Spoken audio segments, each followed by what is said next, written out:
Hola chicos, espero se encuentren muy bien en casa. En esta sesión vamos a hablar un poco de lo que es la corriente y la resistencia eléctrica.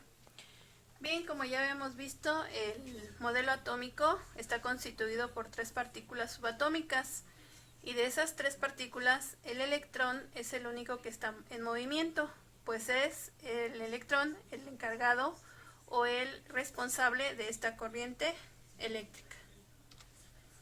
Bien, la resistencia eléctrica es una magnitud que se utiliza para medir la oposición al flujo de esos electrones a través de un conductor o de esa corriente eléctrica.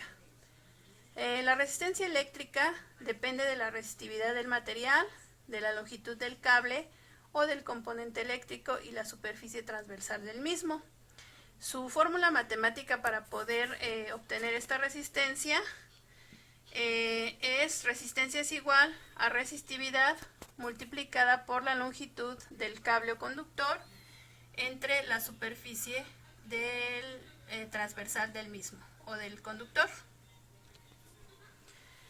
Bien, R nos va a representar la resistencia eléctrica. Su unidad de medida en el sistema internacional es el ohm, que lo vamos a representar con la letra griega omega.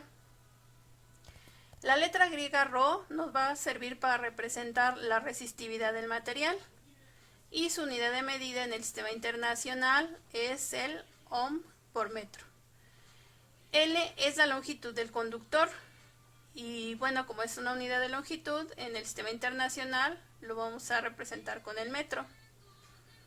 S es la sección del conductor transversal y su unidad de medida en el sistema internacional es el metro cuadrado.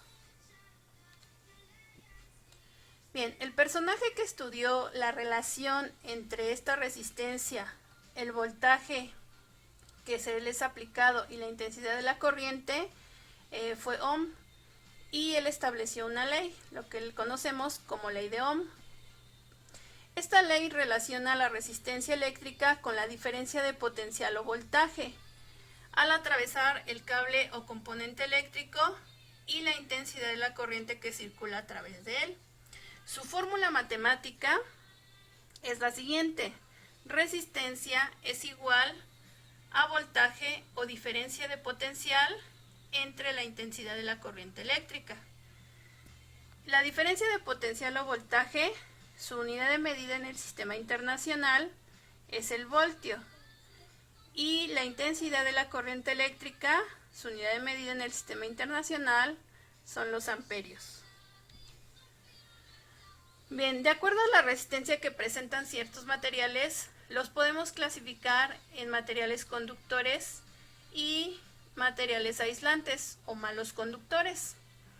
Cuando presentan una baja resistencia, se dice que los electrones fluyen de manera rápida, es decir, como por ejemplo el cobre y el aluminio. Sin embargo, cuando los materiales fluyen de manera muy despacio o incluso no hay una fluidez de esos electrones, se dice que su resistencia es muy alta y se les llama malos conductores o aislantes, como por ejemplo el vidrio y la cerámica. Aquí tenemos algunos otros ejemplos de materiales conductores, lo que es el cobre, el oro, la plata, el aluminio, el hierro. Si se dan cuenta, todos estos son metales. Sin embargo, cada uno de ellos tiene diferente capacidad de conducir esos electrones o esa corriente eléctrica. Aquí también, por ejemplo, nos mencionan que el agua es un buen conductor. Cabe señalar que el agua pura como tal no es un conductor de corriente eléctrica. Sin embargo, el agua de mar o el agua corriente que tenemos muchas veces en casa contiene sales. Y eso es lo que provoca que sea un conductor de electricidad. Bien, estos son algunos ejemplos de materiales no conductores, es decir, que tienen una alta resistencia al paso de los electrones a través de ellos. Tenemos, por ejemplo, a la madera, al vidrio, el aire, el corcho, el hule espuma, el hule y la cerámica, entre varios otros ejemplos. Bien, esa resistencia eléctrica en un conductor va a depender de factores como son el tipo de material del que está compuesto. Ya mencionábamos, por ejemplo, que el oro, la plata, el aluminio, todos los metales son buenos conductores, pero no con la misma intensidad, entonces depende de ese material.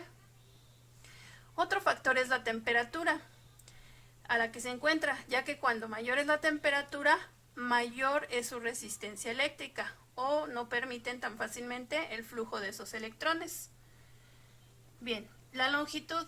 También va a depender mucho la longitud. ¿Por qué? Porque la resistencia aumenta proporcionalmente a la longitud del conductor.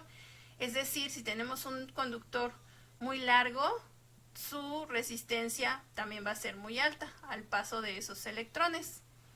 Y también va a depender de la sección transversal de ese conductor, ya que ésta va a disminuir proporcionalmente a la sección transversal del conductor.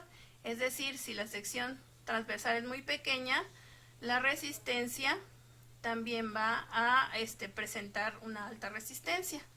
Bien, bueno, pues estos son los factores de los que depende esa resistencia eléctrica y esa corriente. Muy bien, chicos, tomen en cuenta que deben de checar muy bien las fórmulas, tanto de lo que es la resistencia y la ley de Ohm. ¿Por qué? Porque son las que van a trabajar para poder resolver los problemas que les envié para esta semana. También no olviden ponerla en su formulario. Espero se encuentren muy bien y nos vemos en una siguiente sesión. Gracias.